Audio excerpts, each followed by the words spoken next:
নমস্কার বন্ধুরা, আরও একটি সকালে তোমাদের সকলকে স্বাগত। নতুন একটি সকাল আবার শুরু হলো। পুজো সামনে এসে গেছে। পুজো একটুও মনে হচ্ছে না এবছর। যাই হোক, আর আজকের কাজকর্ম তোমরা দেখতে থাকো, আমার সাথে থাকো। আজকে কি কাজ করব সেগুলো তোমাদের সাথে একটু শেয়ার করছি, তোমরা দেখো। তার আগে আমি আমার গোপালকে একটু উঠিয়ে নিই।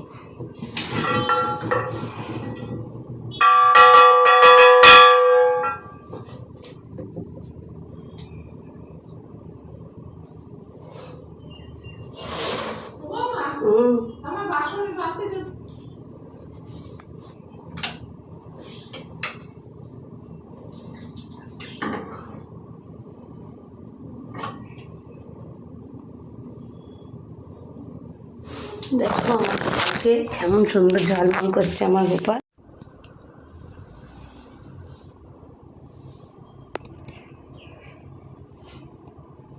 সকালবেলা গোপালের ঝলমলে মুখটি দেখলে সত্যি দিনটি খুব ভালো যায় আর মনটাও ভালো হয়ে যায়। পাশেই রাধা মাধব।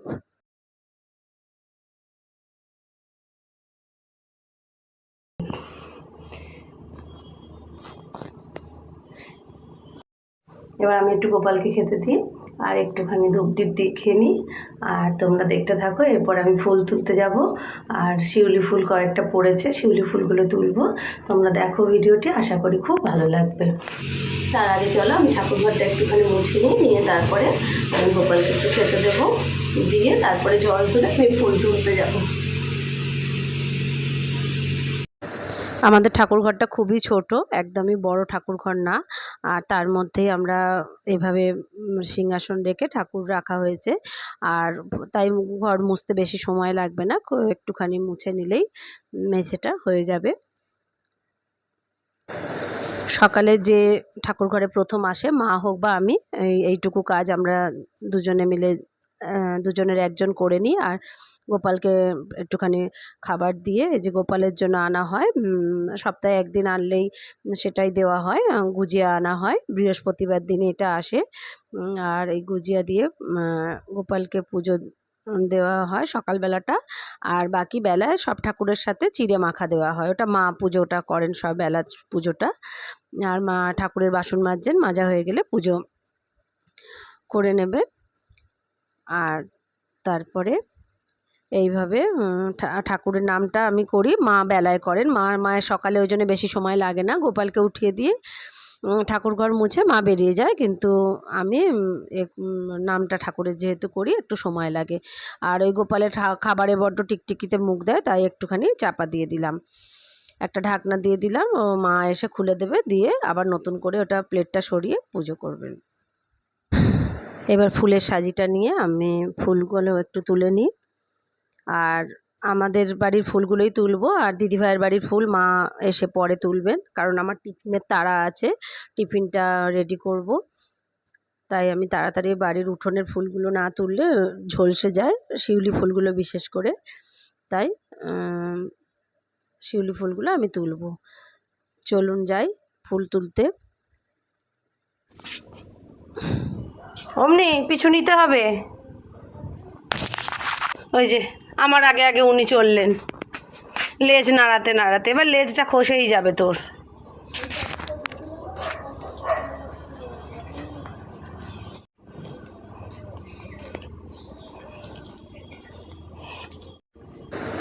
এই যে উঠোনে ফুলগুলি পড়ে রয়েছে, আর প্রথম উঠোনে ঝাঁট দেওয়া হয় না এই ফুলের জন্য, তারপরে বাকিটা ঝাঁট দেওয়া হয়। এদিকটা আর ঝাঁট দেওয়াই হচ্ছে না, ফুলগুলো পড়ে থাকে। সকালবেলা আগে বাসি কাজ করতে গেলে তাহলে ফুলগুলো তুলে নিয়ে জামা ছেড়ে আবার নতুন করে তাহলে আবার ঝাঁট দেওয়ার জন্য।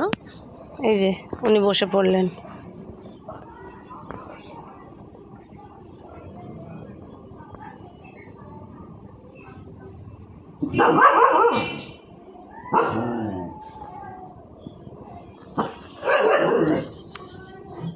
আজকে পরিষ্কার জায়গায় একদম, সেদিন বৃষ্টি ছিল তাই এখানটা কাদা ছিল, আজকে একদম শুকনো।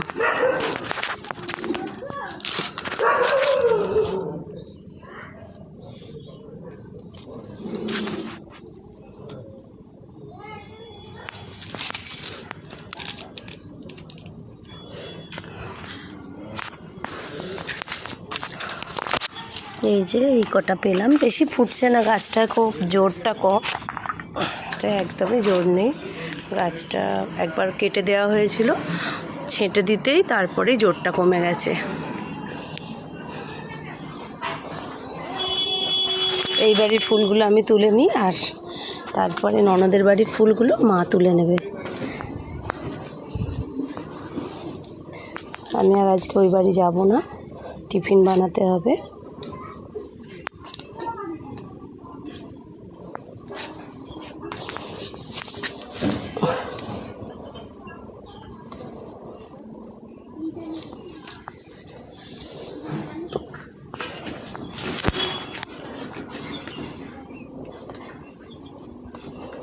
সেই মোটা টগরটা,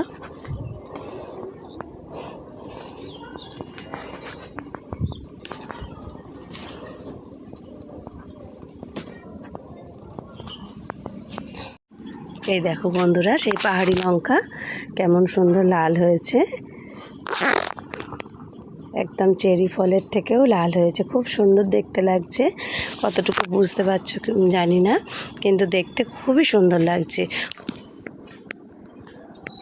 আবার অনেকগুলো গাছের লঙ্কা এই যে লাল হয়ে গেছে, এগুলো তুলে নিই।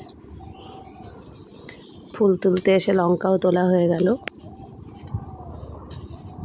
দেখলাম যেন ফুল তুলতে এসে শুধু লঙ্কা না, আবার কিছু সবজিও তোলা হয়ে যাচ্ছে। ওই যে মা আবার কাঁকরোলের কথা বললেন, কাঁকরোলটা হলুদ হয়ে আসছে, ছিঁড়ে নিলাম।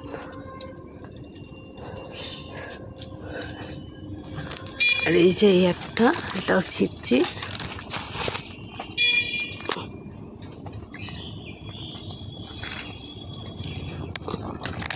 আরও একটা, সে তো দেখিনি আমি, এই দুটোকেই দুদিন ধরে। ও ওই দেখো আর একটা রয়েছে, ওটা আমি পারবো। ওই যে বন্ধুরা আরও একটা রয়েছে, এ তো আমি লক্ষ্য করিনি, গত দুদিন ধরে আমি কাঁকরোল দেখাচ্ছে। এই যে এই যে এই যে দুটো তোলার পরেও দুটো পেরে ফেলেছি, দেখি এই যে দুটো পেরে ফেলার পরেও আরও একটা। হ্যাঁ, তুলসী পাতাও লাগবে, তাই কয়েকটা তুলসী পাতাও তুলে নিলাম ওর সাথেই। আর পুজোর মোটামুটি হয়ে গেল। এবার মা বাকি জবা ফুল, আর দিদি ভাইয়ের বাড়িতে বেশ কিছু ফুল আছে, বড় বড় হয়েছে না, মা লক্ষ্মীর প্রিয়, ওই ফুলগুলো আবার মা ওই বাড়ি থেকে তুলে নিয়ে আসবে। আমার তাড়া আছে বলে আমি এইটুকু তুলে নিয়ে আপাতত আমি চলে যাব। চলুন বন্ধুরা, শশা দুটোকে একটু দেখিয়ে নিই। এই যে একটা, আর সেটা যেটা সেদিন দেখিয়েছিলাম এটা এরকম গোল হয়ে গেছে, এর লম্বা হতে পারেনি। এই যে এখানে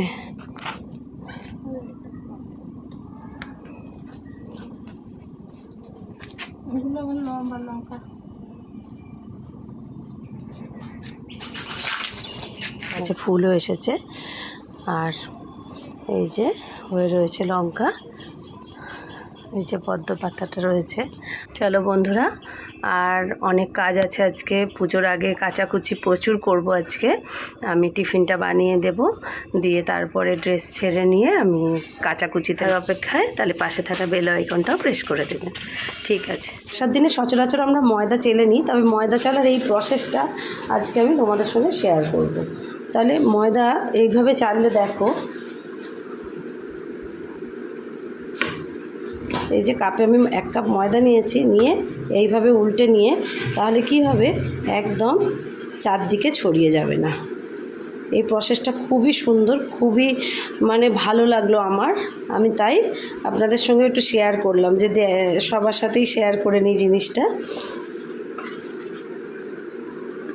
এত সুন্দর লাগলো আমার, একটুও বাইরে পড়লো না, আর নাইলে প্রচুর পড়ে যায় বাইরে, তার জন্য কত অসুবিধা হয়, আবার কাগজ পাততে হয়, কিন্তু এখানে কিচ্ছু পাততেও হলো না, কিচ্ছু না। খুব ভালো লাগলো প্রসেসটা, তাই আমি আপনাদের সঙ্গে শেয়ার করলাম। এই যে টিফিন প্রায় রেডি হয়ে এসছে, ময়দাটাই এখন মেখে বানালাম পরোটাটা, আর তরকারিটা করা ছিল, দুটো একসাথে পেরে উঠি না, এত সকালের মধ্যে এত কাজ করে হয়ে ওঠে না। তরকারিটা জাস্ট একটু গরম দিয়ে আর এই টিফিন দিয়ে দেব। আর এই যে টিনের খাবার চলছে, রেডি হচ্ছে। আমরা শুধু একা টিফিন খেলে তো হবে না, ও বেচারাও খাবে, তবে ওকে এই 10টা 11টার সময় খেতে দিলে ও খেতে চায় না। ঠিক আমাদের কাজের দিদি যাবে, এই যে টাইমটা দেখুন। আর এই যে কাজের দিদি এই সবে বাসনটা রেখে গেছে। হ্যাঁ, খাবার হলে আমি ডাকবো সোনা, খাবারটা একটু ঠান্ডা হোক সোনা, তারপর তোমাকে আমি ডাকবো, কেমন? এই যে টিনটিনকে খেতে দিয়ে আমি কাজে নেমে পড়েছি। আমার প্রচুর আজকে কাচাকুচি, আর সীমাদি না গেলে এখানটা কাচতে পারি না, তাই সীমাদি বাসন মেজে গেল, তারপরে আমি কাজে হাত দিলাম। আমার বাইরেটা কাচতে সুবিধা হয়, আর আমি হাতের ব্যায়ামের জন্য নিজে হাতে কাচি, মেশিনে শুধু জাস্ট একটু স্পিন করে নিই, মানে ভারী ভাবটা কেটে যাওয়ার জন্য, যাতে ছাদে নিয়ে যেতে সুবিধা হয়। আমি হাতে কাচতেই বেশি পছন্দ করি, আর খুব না পারলে একান্তই তখন মেশিন ইউজ করি। যাই হোক, এই যে চলছে আমার কাজকর্ম, যেটুকু পারলাম দেখালাম, সবটুকু দেখানো তো সম্ভব না। আর টিনটিনকেও খেতে দিয়ে দিলাম, ও খাবার ওদিকে খাচ্ছে আর আমি এদিকে কাচতে চলে এসেছি। আজকে একটা টিনটিনের মজার জিনিস আপনাদের সঙ্গে শেয়ার করব। আমি রোজ ওকে যে কথাটা বলি ক্যাপচার করতে পারি না, আজকে আমি সেই কথাটা ওকে বললে ও কি রিয়্যাক্ট করে সেটা আপনাদের সঙ্গে আমি শেয়ার করব। ভিডিওটা শেষ পর্যন্ত দেখতে থাকুন, খুব আশা করি খুব মজা পাবেন। আমরা তো খুব ভালো লাগে আমাদের, আর আমরা টিনটিনকে এই জন্য আরও বেশি বেশি করে ভালোবাসি। মানে পারলে ওকে চটকে চটকে আদর করতে ইচ্ছা করে, কিন্তু যেহেতু বাইরে ঘোরে ওইটুকু পারি না, সব সময় ওর গায়ে হাত দিই না, মানে স্নানের আগে একটুখানি আদর করে নিই। আর ও কুকুর পশুরা যে মানুষের ভাষা বোঝে সেটা ওকে দিয়ে বোঝা যায়, আর আপনারা দেখলেই বুঝতে পারবেন যে কতটা বাধ্য ও। আর ওকে যখন খেতে দেব তখন আমি আপনাদের সঙ্গে একটু শেয়ার করব। আমি ক্যাপচার করে রেখেছি, আমি তুলে রাখলাম, আমি দেখাবো। এই যে হালকা হয়ে গেলে এবার ছাদে নিয়ে যেতে সুবিধা হবে। প্রথম সিঁড়িটা তুলে দিয়েছে, ছেলে কে বললাম ওপরে তুলে দিতে, কারণ ভারী হয়ে যায়, নিয়ে যেতে পারি না। কমফোর্ট দিয়ে ভিজিয়ে রাখলে অনেকটাই জল চলে যায়, ভারী হয়। ছাদে নিয়ে গিয়ে শুকাতে দিয়ে এলাম, আর আগে এক পাট কেচে শুকিয়েছি সেগুলো তুলে নিয়ে চলে এলাম একেবারে। এবার রান্নায় চলে যাব বন্ধুরা। মা ভাত ডাল করেছে, আমি চটজলদি মাছের ঝালটা করব, আপনাদের সঙ্গে শেয়ার করব সেটা। একদম ফটাফট রান্না, মানে আজকে আর কোনো রকম ভাজাভুজি মশলা মানে কষানো কিচ্ছু করব না, ওর মধ্যেই সব কিছু লঙ্কা হলুদ জিরে টমেটো পেস্ট করে পেঁয়াজ পেস্ট করে সব দিয়ে দিয়েছি, ব্যাস একবারে কষিয়ে মাছের ঝাল রেডি করব। আর একটু বকফুলের বড়া, আর বেসনটা ফেটিয়ে রেখে গিয়েছিলাম। আর মাঝখানে মা ভাত ডাল করা হয়ে গেছে মায়ের। আর আজকে ছেলে স্কুলে গিয়েছিল, ছেলে আবার ফেরার সময় মিষ্টি দই নিয়ে এসছে, তাহলে খাওয়াটা রাজকীয় হয়ে যাবে। আর এইভাবে আমি মাছের ঝালটা রেডি করছি, করে দেখবেন খুব ভালো খেতে হয়েছিল, ভাবতে পারিনি এতটা ভালো হবে, খুবই সুন্দর হয়েছিল। আর যেহেতু 1:30 বেজে গেছে, খুব তাড়াহুড়োয় ছিলাম, তাও আমি করেছি, কিন্তু খুব সুন্দর টেস্ট হয়েছিল। আপনারাও করে দেখতে পারেন এরকম চটজলদি মাছের ঝাল। পমফ্রেট মাছগুলো লবণ হলুদ এগুলো মাখিয়ে রেখে আর ভেজে করে ফেললাম। ওই যে দই এনেছে ছেলে বললাম, আর ওদিকে বকফুলের বড়া আমি ভাজলাম একদিকে, আর একদিকে মাছের ঝালটা রেডি করলাম। আর খাওয়াটা বললো তো শেষে রাজকীয় হলো, খুব ভালো খাওয়া দাওয়া হলো, আবার দইটা হয়ে তো সোনায় সোহাগা। এই যে শেষে একটু গরম মশলার গুঁড়ো দিয়ে দিলাম, আর দিয়ে নামিয়ে নেব। এরকম মাখা মাখা ঝাল, যেহেতু ডাল হয়েছে। এই যে খাবার আজকে মেনু দেখে নিন, আপনাদের সঙ্গে শেয়ার করলাম। এই যে পমফ্রেটের ঝাল অতি সুস্বাদু হয়েছিল, আর এই যে ডাল। আর বোম্বাই লঙ্কা আমরা কিভাবে খাই সেটা একটু দেখাবো আপনাদেরকে। বোম্বাই লঙ্কা খেতে গেলে কিভাবে খেতে হয় সবাই তো জানেন না, তাই অনেকেই জিজ্ঞেস করেন যে কিভাবে খাওয়া হয় আমাকে সামনাসামনি।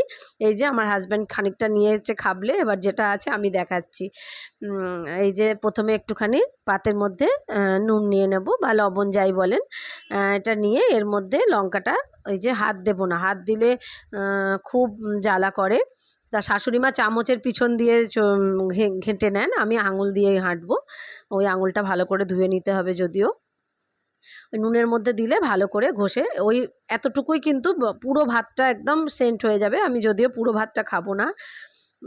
দেখুন আমি এইভাবে লবণ দিয়ে প্রথমে বোম্বাই লঙ্কাটাকে মেখে নিয়ে তারপরে ভাজা দিয়ে খান বা যে কোনো কিছু এইভাবে মেখে যে কোনো কিছু দিয়ে খেতে পারেন, বকফুলের বড়া দিয়ে হোক। আমি চাল কুমড়ো ভাজা দিয়ে খেলাম, আর খুব ভালো একটা ফ্লেভার আসে। আর যেটা টিনটিনের মজার ঘটনা বলছিলাম, এটা হচ্ছে টিনটিনের সেই ঘটনা, আমি ক্যাপচার করে রেখেছি।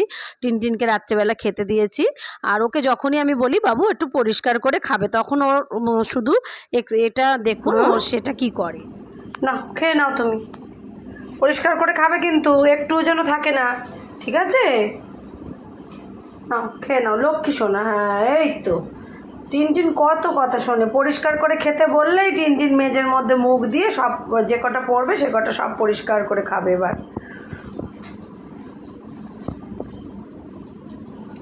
ঠিক আছে ঠিক আছে, তুমি পাত্রেরটাই খাও না আগে, তারপরে নিচেরগুলো খাবে। খাও। দেখলেন বন্ধুরা, এটা শুধু একদিন না, এটা বহুদিন লক্ষ্য করে আমি ক্যাপচার করেছি। বন্ধুরা, আমার ভিডিও এতক্ষণ দেখার জন্য অসংখ্য ধন্যবাদ। আর অবশ্যই আমার চ্যানেলটিকে একটু সাবস্ক্রাইব করে রাখবেন। আর যারা নতুন বন্ধু তাদের কাছে এটা আমার অনুরোধ। আর যারা অলরেডি সাবস্ক্রাইব করে রেখেছেন, ভিডিওগুলি দেখছেন, তারা একটু কমেন্ট করে জানাবেন কেমন লাগছে আমার ভিডিও।